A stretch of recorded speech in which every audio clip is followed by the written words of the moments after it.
for your first dollar? Our coverage begins now. First, an overview of how COVID-19 looks.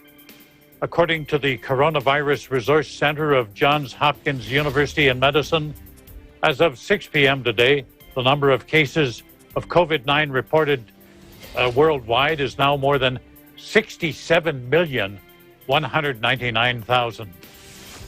Top three on the list of countries with recorded cases: the United States, 13.7 million. India, 9.6 million. Brazil, 6.6 million.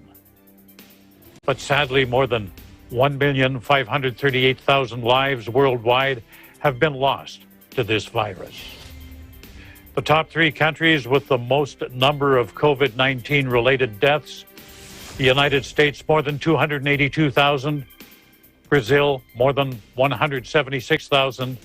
In India, the virus has claimed the lives of more than 140,000 people. You've heard the numbers. An American COVID-19 expert, Dr. Anthony Fauci, you've heard him before. He fears things are going to get worse, at least in the United States. He says, we still haven't seen the effects of Thanksgiving. That's because it'll be another week to 10 days before it's known what the results of that will be. The virus continues to incubate itself in the lives of people. Fauci says if people don't tone down their holiday celebrations this year, the holiday in December, well, the first month of 2020 is going to be a nightmare. And we don't mitigate well. We don't listen to the public health measures that we need to follow, that we could start to see things really get bad in the middle of January. So without substantial mitigation, the middle of January can be a really dark time for us. Now, Fauci is pleading with people not to celebrate with family and friends. As people congregate indoors, they share a meal, they socialize, they're probably not wearing a mask, not social distancing. You're with friends. Fauci says the problem is people just don't realize that a family member or a friend in the group could be carrying the virus, but showing no symptoms. And that's how these gatherings, small as they may be, can become super spreaders. Well, don't count on much of a behavior change, though. If the latest poll from Malaysia is accurate, taken just after Thanksgiving weekend, it found that Americans are equally split on whether the pandemic will prompt them to change their holiday plans or they remain the same. The latest member of Donald Trump's inner circle to test positive for COVID-19 is his lawyer, Rudy Giuliani. Yesterday's diagnosis comes a day after Trump, who's long played down the severity of the pandemic. He's even mocked people who wore masks, a day after he held his first big political rally since the election. Trump says he spoke with Giuliani this morning. He says Giuliani is doing fine. He's doing well. I just spoke to him. He's doing very well. No temperature, and he actually called me early this morning. It was the first call I got. Now he's doing very well. At 76, the former New York mayor is considered part of a high-risk group. He's been seen frequently without a mask. Giuliani's diagnosis comes as he's been leading the president's so far unsuccessful attempt to overturn the results of the presidential election. Meanwhile, Trump hosted a ceremony at the White House today. He awarded the Presidential Medal of Freedom to Olympic wrestling athlete Dan Gable. But the president couldn't resist using the ceremony to repeat his rant about last month's election result. Now, this was like from a third world nation, and I think the case has been made, and now we find out what we can do about it. But you'll see a lot of big things happening over the next couple of days.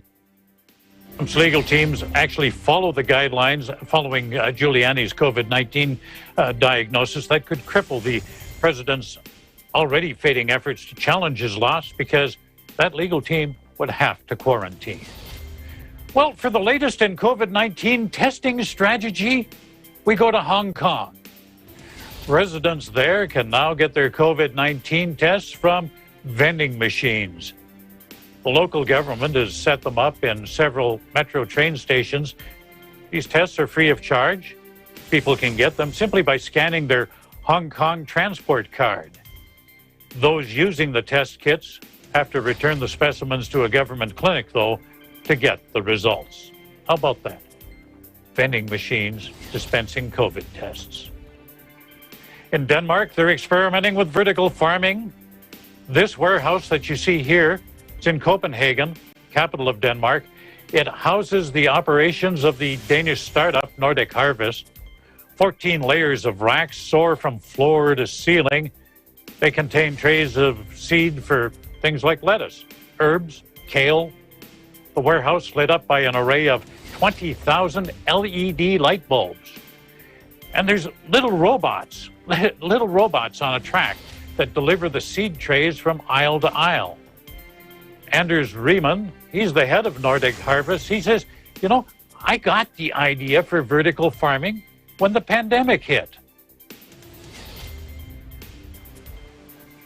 So when in the beginning of Corona, when the different countries shut down their borders, people are more aware that the food supply chain should be secured. And one of the ways to do that is vertical farming, a local production. Ryman expects about 200 tons of produce to be harvested in the first quarter of next year. Once things are fully up and running, he expects almost 1,000 tons to be harvested annually. In the American capital, Washington's mayor says COVID-19 testing will be expanded for students and staff in the city's public schools. Joining us live to tell us about that, Eliza Gonzalez-Menglikmott. Good evening, Eliza. Thanks, Thomas. That's correct. Good Monday evening here in the East Coast and happy Tuesday morning there in Manila. Now on to the news from the nation's capital. Tom, if you are a student or a staff member participating in DC Public Schools or DCPS in-person programming, DC Mayor Muriel Bowser outlined new asymptomatic coronavirus testing protocols for you. This pilot for schools with CARE or in-person learning classrooms includes in-school testing for students and mailed testing kits for staff. The pilot will begin this week and tests are at no cost to students nor to the staff. DC Health will manage on-site testing of students who attend CARE classrooms at their schools. Approximately every 10 days, students may receive a PCR nasal swab test administered by DC Health medical staff. A testing consent form signed by the student's parent or guardian will be required, of course, and schools will provide those documents to families. Every week, Thomas, DCPS staff and partner staff supporting CARE classrooms in person will receive a self-administered testing kit in the mail. Although staff will not be required to complete the weekly test, they are encouraged to take advantage of the convenience offered by this at-home method. With this regular asymptomatic testing protocol, students and staff will continue to participate in in-person programming while test results are pending. Now, how do they get their test results? Individuals will be notified via email. Now, should a person attending or working at a school develop COVID-19 symptoms at any time, immediate self-quarantine is encouraged, plus contacting their medical provider per DCPS health and safety protocols is also advised. Every school with CARE classrooms has 3 patient care technicians or PCTs to support school-based health protocols. First, temperature checks at arrival. Second, symptom screenings during the day. And third, staffing of the health isolation room. Now, Thomas, schools with CARE classrooms will continue to provide on-site rapid testing for symptomatic individuals. Should a student receive a negative rapid test result, a follow-up confirmatory PCR testing is also available to them. Now, school staff members who develop symptoms during the workday may receive a PCR test on site and are encouraged to see their personal medical provider. Now, Thomas, for some weather update, it's Monday night here in the northeastern United States, and the temperature is at 36 degrees Fahrenheit or 2 degrees Celsius. In Washington, Eliza Gonzalez-Menglikmott, Eagle News, we live in interesting times. Back to you, Thomas. Eliza, those temperatures, that's just like what it is up here in Canada. And actually, we're in a bit of a heat wave up here for the wintertime. But I want to ask you about your report here. If a D.C. public school staff member who works in person wishes to get tested at a public testing site, do they have any privileges? Are they given any privileges? Well, Thomas, as we have mentioned earlier, DCPS staff will receive at-home testing kits in the mail. However, like you asked, should they wish to be tested other than via the mailed-in kit, as per the testing protocol, the release says all DCPS staff members who are working in person, whether they are a district resident or not, they can just show their school ID to be prioritized at any, take note, any district public testing site. Thomas? Thank you for the report, Eliza, and you stay safe and take care, okay? You too. Up next, we have reports from North Hills, California and Los Angeles. Eagle News America continues.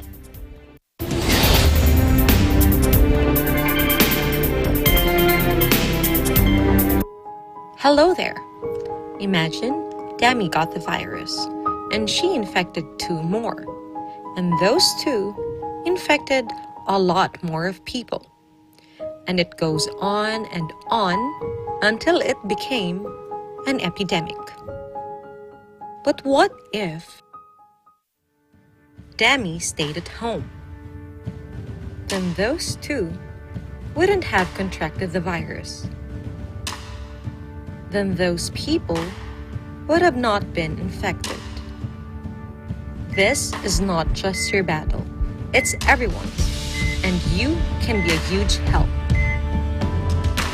Follow social distancing, or better yet, stay at home.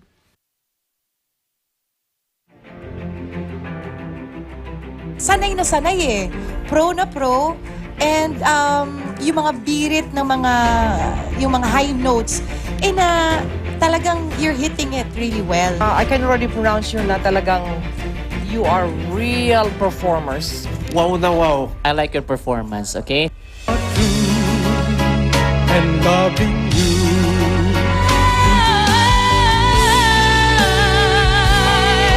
Marami sa aming nabubuhay na tuloy ang pangarap.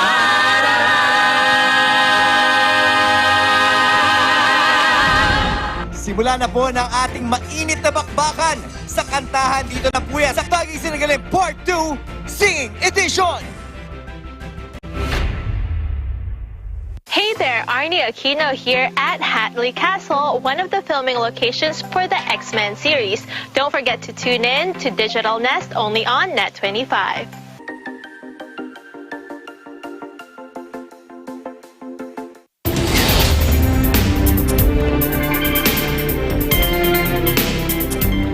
You're watching Eagle News America. I'm Thomas I. Likeness. A number of new cases of coronavirus in Los Angeles continues to skyrocket. Eagle News correspondent Marianne Borja is standing by live in North Hills, California. Good evening, Marianne. I guess the situation there looks pretty grim. Thank you, Thomas. It does. Los Angeles breaks previous record as the county exceeds 10,000 COVID-19 cases in one day and updates health officer order to implement the California's regional stay-home order with increasing COVID-19 hospitalizations while the region's ICU capacity falls to 10.3%.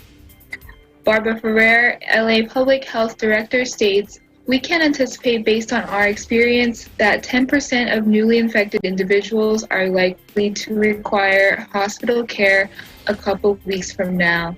That translates to close to 5,000 patients. And if even 20% of these patients need care in the ICU, they will require 1,000 staffed ICU beds. This is our likely reality in 2 weeks. And if we all can't get behind the existing directives to stay home as much as possible and avoid all non-essential activities and places where you are likely to be in contact with non-household members, we are likely to bear witness to one of the worst healthcare crises our county has seen in our lifetime."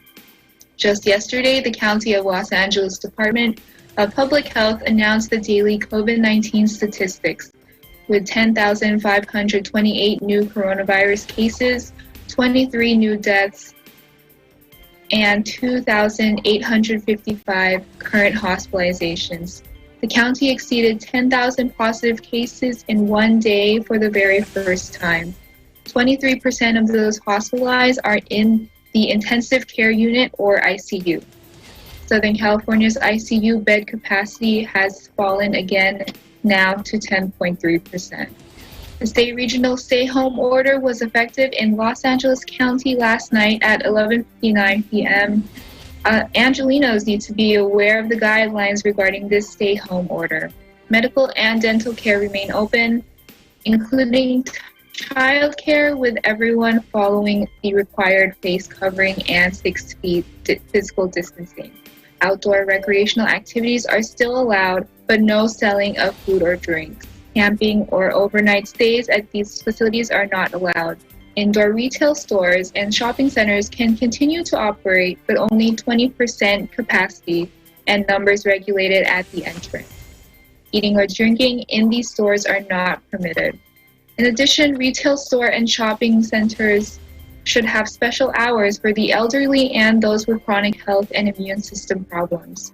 And the following business sectors may remain open with modifications: hotels and lodging, restaurants for pickup and delivery only, offices, places of worship for outdoor services only, and entertainment productions with no live audiences. In North Hills, California, Marianne Borja, Eagle News. We live in interesting times. Back to you, Thomas. Marianne, those statistics, well, there's no other way to say it. They're kind of alarming. They're alarming. And what can you do? I mean, you can use face coverings, 6-foot physical distancing. What else is public health advising people to do so that they can, stay safe, stay protected? Thomas, there are 2 important instructions that are being constantly repeated here, which are to wear face coverings at all times while outdoors and maintaining the required 6 feet physical distancing. It may seem like a broken record, but that's what we have to do. These are very important in keeping the coronavirus at a distance. In addition, public health officials are educating the public to avoid seeing or gathering with people not in their immediate household. It is so easy to give in to and hold even a small gathering at home with friends and other family members, but they do emphasize that it only takes one person with COVID-19 at a gathering to infect many of the others. Thomas? And that's just what Dr. Fauci was talking about a little bit earlier in the program. These small events can become super spreaders.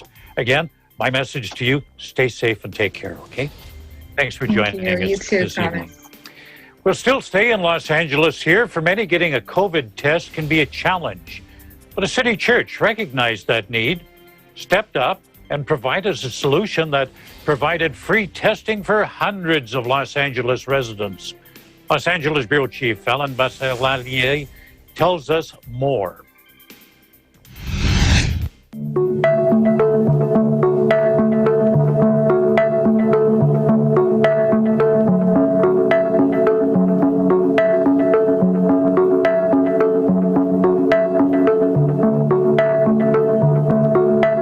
In Los Angeles County, the rate of COVID-19 related cases has skyrocketed, and in response, more and more COVID testing sites have been established. In Panorama City, California, one such site is projected to test far more than the 500 Angelenos who registered for today's event. The Iglesia Ni Cristo, in partnership with the Felix Y. Manalo Foundation, is working with the city of LA to provide free testing, free food, and free PPEs. What took place here today is something that the mayor brought out. Is what we're doing is we're COVID testing citizens of people with appointments and non-appointments, which means walk-ups. And today at the church today, we had 500 scheduled, and we tested over 1,000. Roughly 1,200 people got tested today. We're still having people come in to get tested. We tested 500 people within 2 hours, so we had to get more test kits. But I think it was a success in the end. Everybody got tested, and nobody got turned away. This church, Church of Christ, is doing a great event today where they're actually hosting free COVID testing. And someone who feels great, I still would like to know where I stand. And the Church of Christ put on a great event. I had an appointment at 12:30. I probably waited in line for maybe 20 minutes max. The test was quite simple. You put a swab in your mouth for 20 seconds all around. You put it back in this tube, you bag it up, and that's pretty much it, man. So I think it was a great thing for the Church of Christ to put on such a good event and have such a turnout. I mean, there's like thousands of people showing up. When you get a test for $125, so it's the same thing. And if you know that you can do this for free, like I don't want to spend like $250 for the test. So, yeah. For people who can't afford it, this is an amazing, amazing gift. I think it's really great what everyone's doing. Everyone's so nice here, and it's such an easy opportunity, free, so get tested. There's no reason why I shouldn't. Está perfecto, estoy muy agradecida que estén este programa está interesado en la salud. When I got here, I told the person that I had a back problem, that I couldn't stand too long on the line, and he immediately brought me over here. He knew that I was disabled, I have difficulty walking, so he immediately brought me over here and sat me down, and they brought the results, the packet so that I can do and he gave me the instructions how to do it. Our staff was able to gather, through donations, we were able to gather hand sanitizers, face masks, additional resources, mental health resources for individuals, for the community. So our job is to provide that information, the education, the knowledge about what to do and how to protect yourself from COVID. We know that everyone is maybe worried or anxious or stressed out, so we just wanted to give back to the community, make everyone feel more at ease, happy if possible, by giving them just a little bit of help, snacks on the way out, together with hand sanitizers, face masks, necessities that we use every day, just to help them with what we're all going through right now. Our event here is just one amongst many. We have a drive to help our fellow men and countrymen there in Africa. We have another type of activity where we're planning to give our donations, clothing and food to those people that were affected by the recent typhoons and floods in the Philippines. So it's not just here in LA. Different places around the world, the church administration, through the leadership of Brother Eduardo Manalo, is thinking for how we can help those who are in need. Scenes of packed testing sites in Los Angeles have become an all too common occurrence for pandemic-weary residents coping with how COVID-19 has reshaped their lives. Some people get economic. Like me, I work in a restaurant, and it's going to be 3 weeks with no work, so it's going to be really hard. And probably after those 3 weeks, it can be more. We never know, but hopefully no. Depressing for many.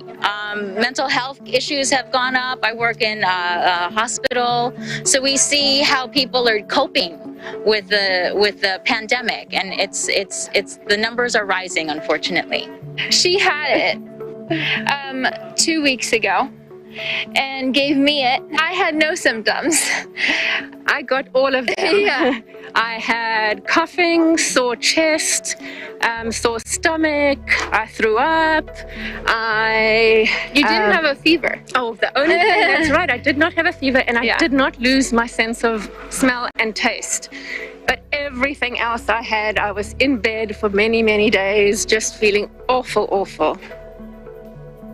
At least for the immediate present, regular COVID testing has become a way of life for many, brought about by the effort to safeguard one's own health, as well as that of family and society in general. I have my granddaughter, she's only 4, so I just want to make sure that I'm okay. Even though that I did it 3 months ago, I want to make sure. For our daycare, we're supposed to for his daycare. We're supposed to pass the test twice during this week. So, and it was really hard to find some places because it's overbooked everywhere. Someone who feels healthy as ever, you don't want to put others in harm. So I think it's just important for everybody just knowing where you stand, just for self. You don't want to put others in harm, even if you feel good.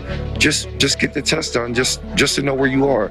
And if it happens to be on the positive side, which we all don't want it to be like that, but then you know what you have to do as far as the next steps. To keep our people safe, our family, it is very important to stop the coronavirus. Testing is set to continue for another 3 hours or so, and as you can tell, there's no shortage of sun or people waiting to get tested. But despite the long lines and the potential vitamin D overdose, Angelinos are willing to exchange part of their day for a little peace of mind.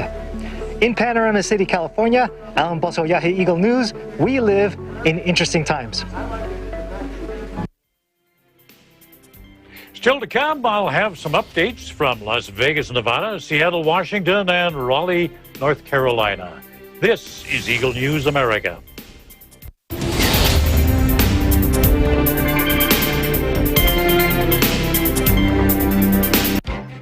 Events happen around us all the time, in our community, in our country, around the world.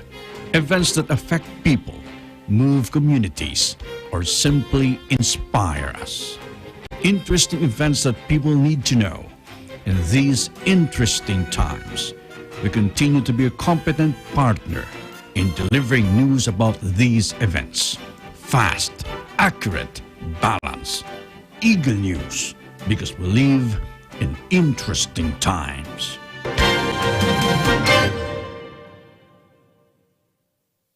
Innovation, digital disruption, globalization.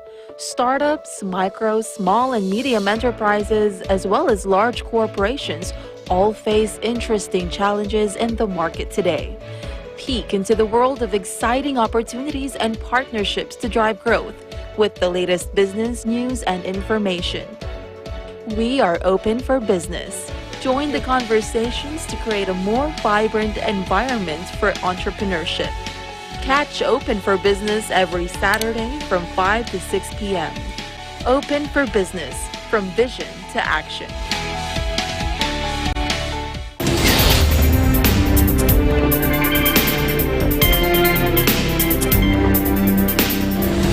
You're watching Eagle News America. I'm Thomas I. Likeness. In Nevada, new COVID-19 cases continue to climb. Joining us live from Las Vegas, Eagle News correspondent Anna Cui. Anna, these numbers are going up even though the state is 2 weeks into its pause on reopening. They were supposed to go down. What's happening here?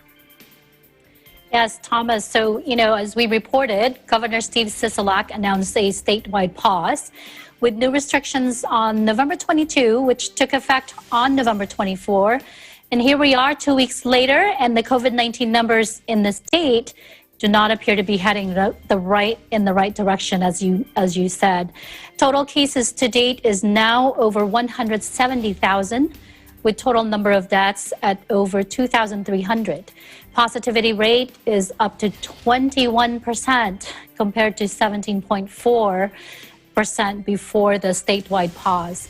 But Thomas, I'm not at all surprised, and I'm sure you're not either, to see this happening with the numbers because, we've heard this prediction from the experts, right? Repeatedly, not only for Nevada, but, nationally and even globally, that winter would make everything worse. They've warned us that cold weather would make people return to indoor socializing. And then, of course, you throw in the holidays, such as the recent Thanksgiving festivities, where we heard about close to 1 million people in the U.S. traveled against all the warnings and pleadings from health and government officials. And now we're seeing record number of new cases, some even worse than what we saw back in March or April.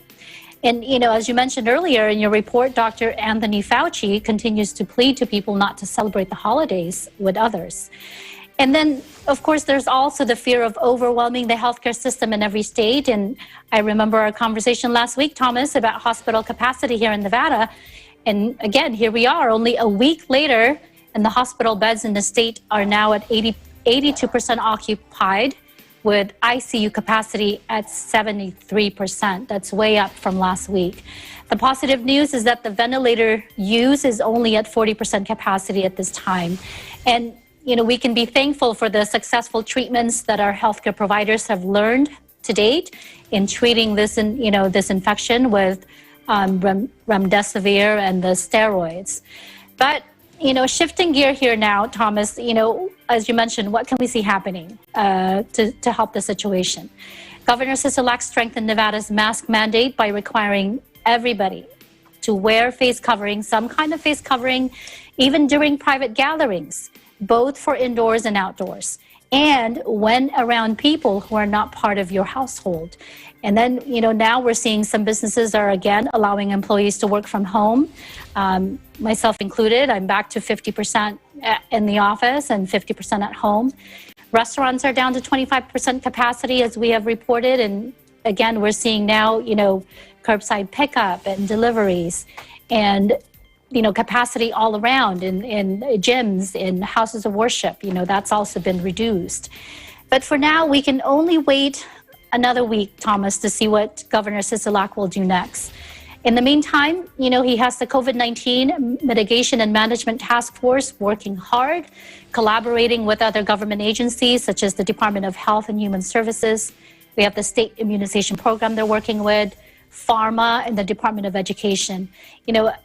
I think, it's really important even now, especially now, to have everyone on the same page on the steps that, we'll take to continue to mitigate the spread of the virus. And they did concentrate on the redistribution. I'm talking about the task force. They concentrated on the redistribution of the COVID-19 vaccine in their recent meeting. Of course, that's still pending approval for the emergency use authorization from the FDA.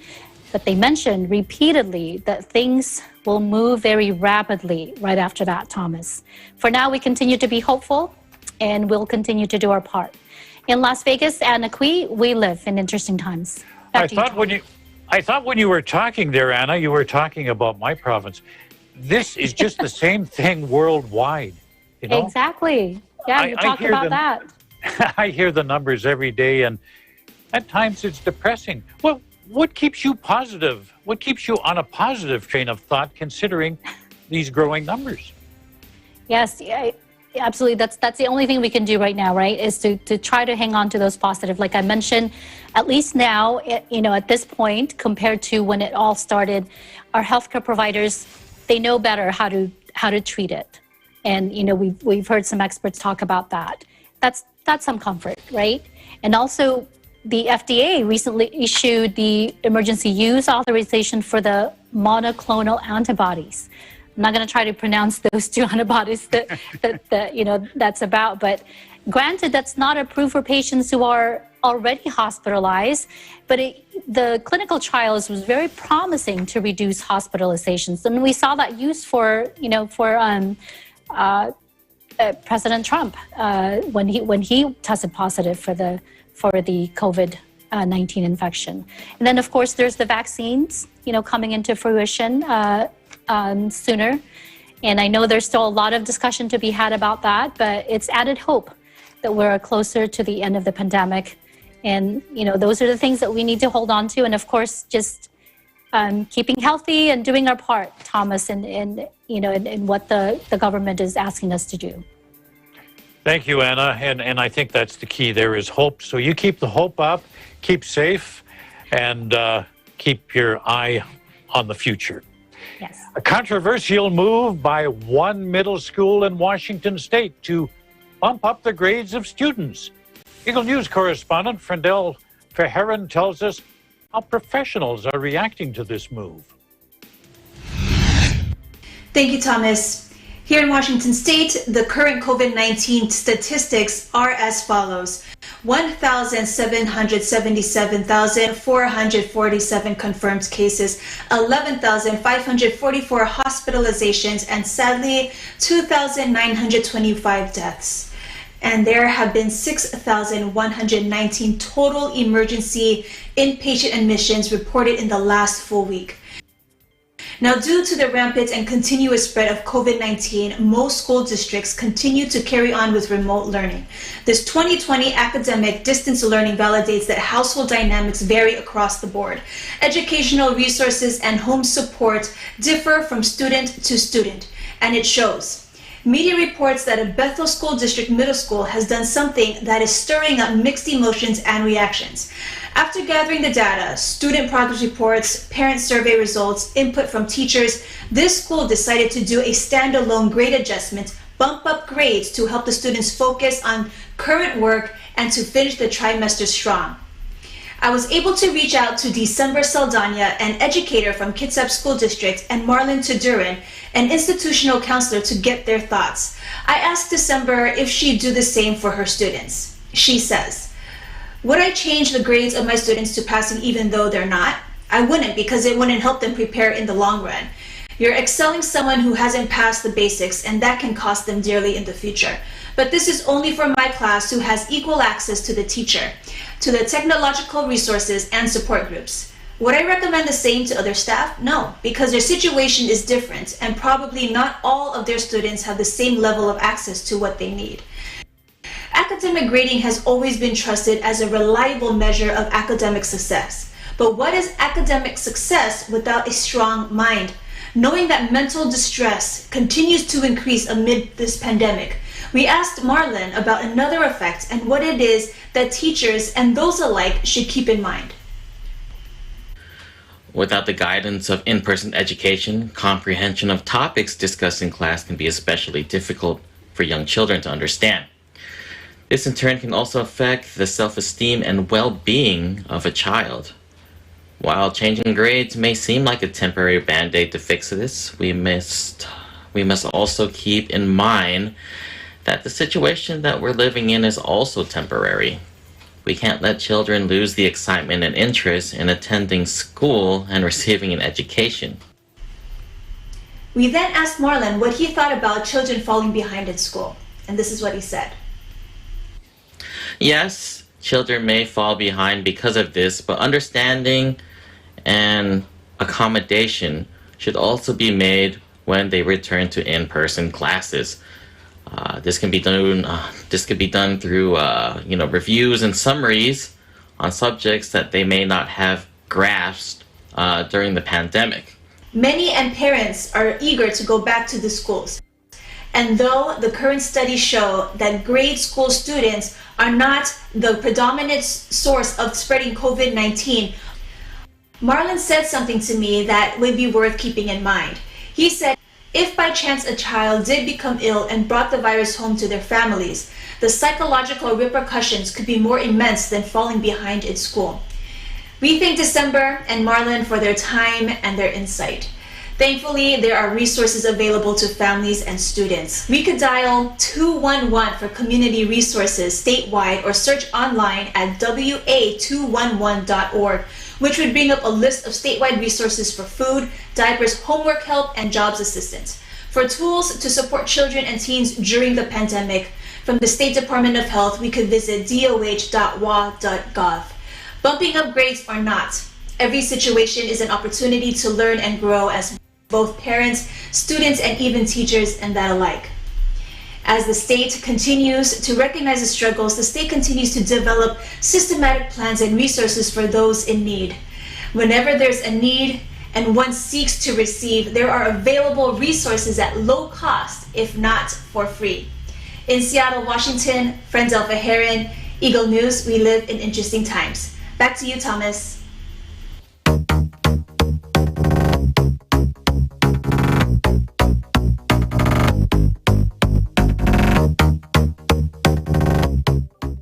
EBC friend Ethel Constantino had the opportunity to go to Belgium, and she takes us on a tour of the farmers market in the city of Bruges. Hello everyone, my name is Ethel Constantino, and today I will take you on a tour of the farmers market in Bruges, Belgium. Let's take a look. Bruges is the capital city of West Flanders province in Belgium. It is known by its canals, cobbled streets, and medieval buildings. And these are the romantic views that I get to enjoy every day. It's almost like a fairy tale. The historic center of Bruges has been a UNESCO World Heritage Site since the year 2000. This is the Belfry of Bruges. This is the most famous landmark of this city. I am always in awe of this stunning architecture and beautiful facades. These buildings house different commercial establishments like restaurants and boutiques. Let's continue biking our way to the farmers market. Let's go!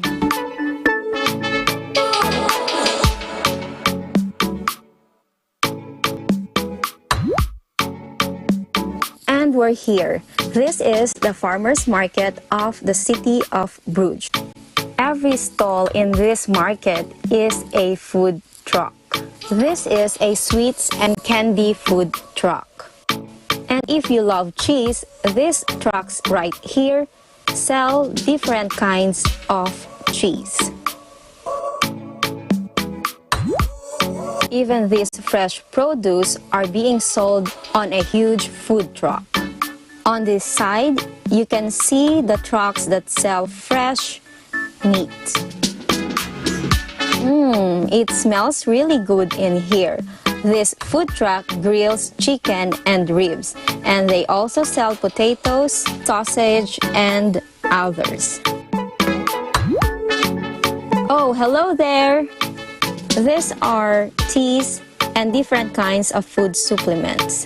This truck, on the other hand, sells Vietnamese food.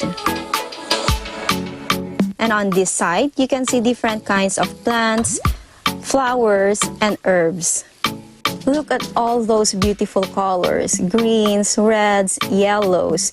But it's starting to rain a little bit. I think it's time for me to go home. I hope you enjoyed this tour of Bruges, Belgium. I'm Ethel Constantino, Eagle News. We live in interesting times. Up next, we have business news, EBC Sports, and where did you spend your first paycheck? You're watching Eagle News America.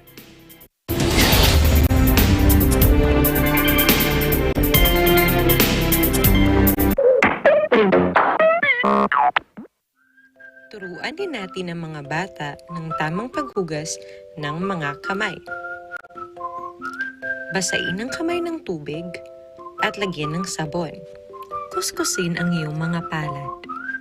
Gayon din ang pagitan ng mga daliri. Pati na ang likod ng mga palad at daliri. Ganon din ang iyong hinlalaki, kasama ang mga dulo ng iyong mga daliri. Pagkatapos ay iyong palapulsuhan. Gawin ito ng kahit 20 segundo. Pagkatapos ay banlawan ng tubig at patuyuin.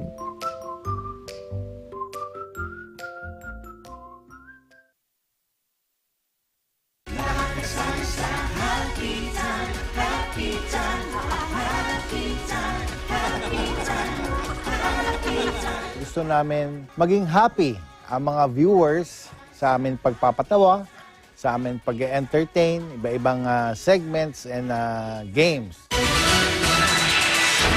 Rumarampa! Lumalagpas! Pamasan! Batanes! Pamamas! Batanes!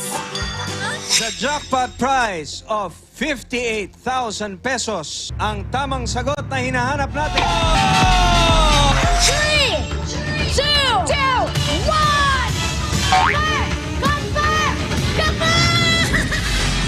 Happy peeps, on the Happy Time stage, please welcome Magandang dilag sa isip mo, aman mo.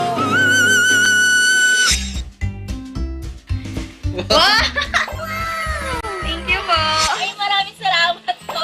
Tapos po puso po kami nagpapasalamat sa malaking tulong na inabot niyo po sa amin. Please watch Happy Time every day, Monday to Friday, dito lang sa Net 25. Happy Time, Happy Time, Yung confidence mo, ramdam namin dito. You should be proud of yourself. Binuhos mo lahat. Sa tutuwa ako sa ginawa mo, talagang lahat kami ay na-amaze sa iyong galaw. The search continues para sa maghaharap-harap sa ating first monthly finals ngayong second quarter ng ating kompetisyon. Who will bring the heat dito sa ating TNG stage ngayong taglamig? Malalaman natin sa Tagisan ng Galing Part 2 Dance Edition.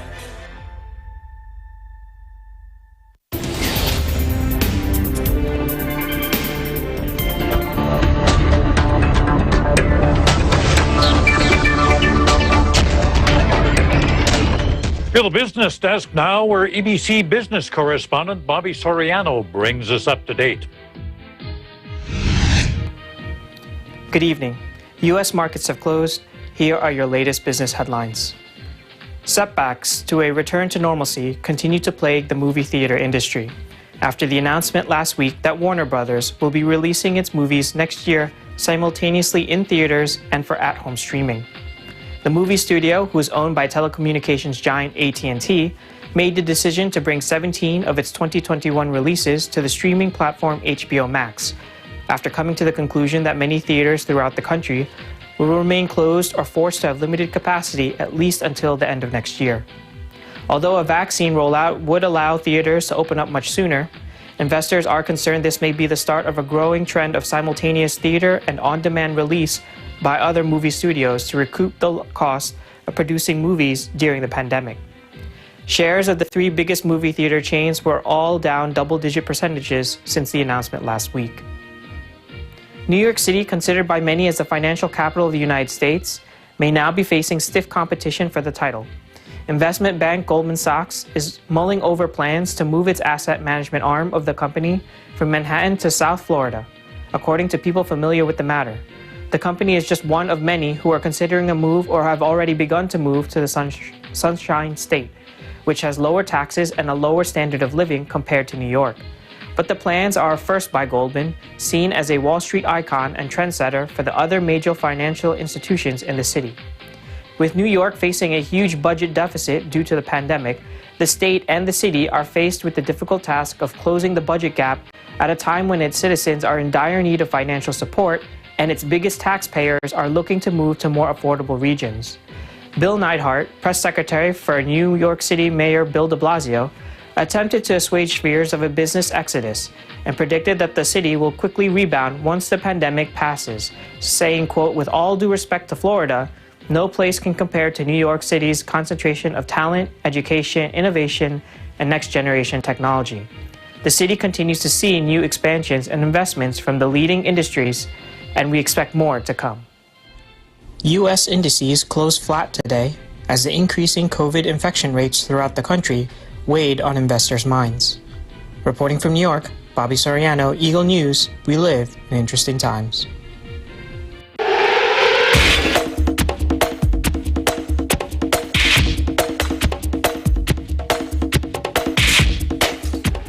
Now some NBA news on my fellow Canadian, RJ Barrett. You know he plays for the New York Knicks.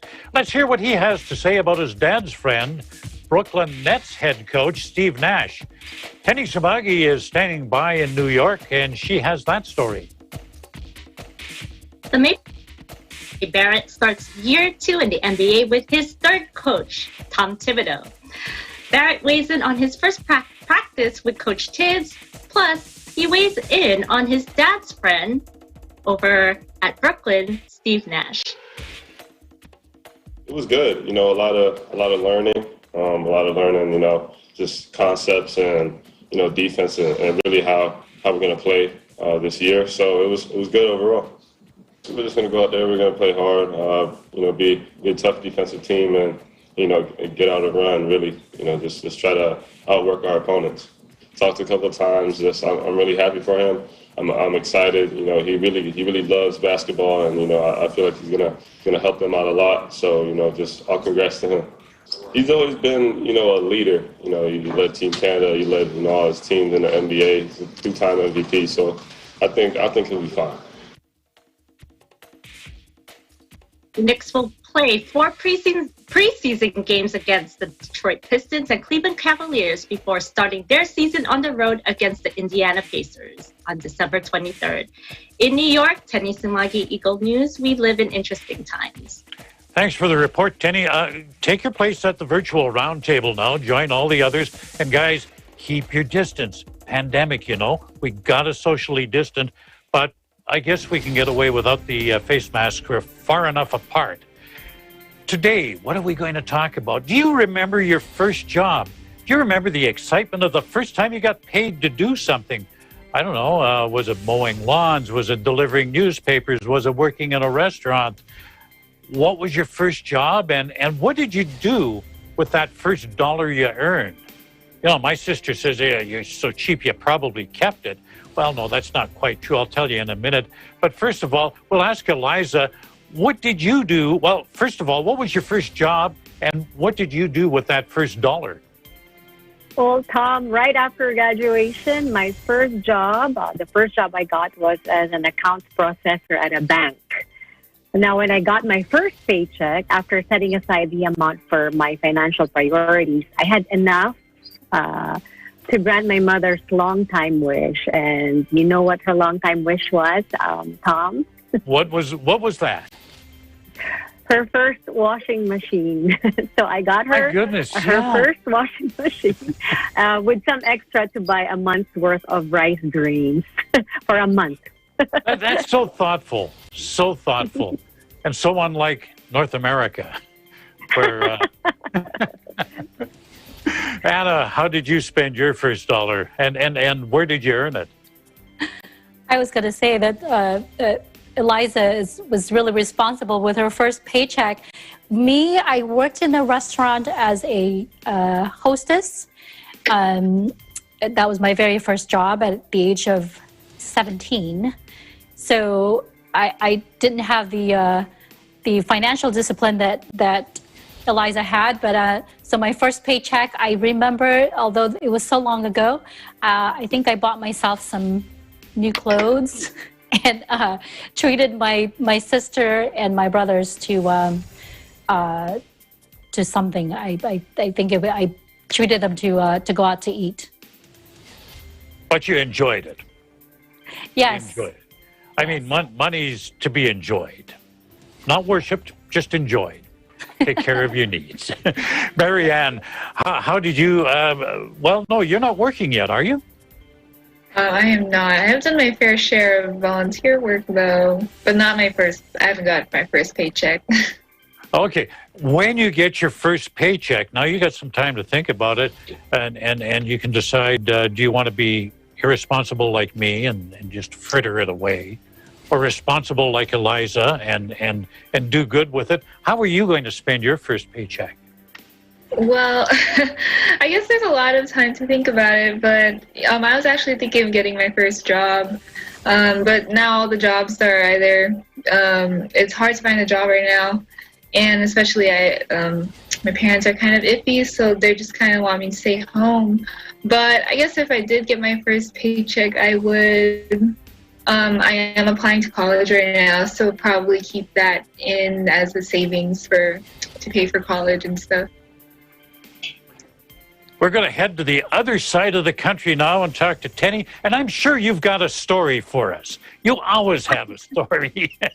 Yes, I do. Okay, what was the first job? Where did you spend that first dollar? So right after I did my bachelor's, which was in music, and you really can't do anything with a music degree other than sing and teach. So being a New York State resident, it's a requirement to do your master's degree in teaching. So where did my first paycheck go? To grad school, tuition, and credit cards, because how else am I going to pay books? Because I couldn't afford to pay it fully in cash, so I had to charge it. So my paycheck goes to those interest rates. Well, that was responsible. That was responsible. I would have rather spent it on like traveling, something like I like to do. Not that I don't like to study. I kind of had two first jobs. One was a kid job. I delivered newspapers when I started when I was about 10 years old. And that money, I remember, I loved books. I always loved books. So I probably spent most of that first earnings in a bookstore. My second job was when I was, my first job, it was an adult job. I became a cleaner in a hospital when I was about 15 years old. And there it was to save up for a car. But again, it was interesting. It was interesting. There's something about working and earning your own money when you first start doing it. I think does everybody agree you feel a little bit more like an adult? Would that be? Everybody's nodding their heads. I would think. I felt very adult because I was taught if you want something, you got to work for it. And it's still that way. Still that way. Well, you know, there's a lot of people who work very hard for their money and they're taking care of us at the same time. And I'm talking about our healthcare workers, our first responders, our essential workers. And like we do every night, let's take some time now to salute them. All of the folks out there on the front line who are doing the jobs that keep us safe, let's give them a round of applause. That's today's Eagle News America. Thank you for joining us. I'm Thomas I. Likeness. Truly, we live in interesting times.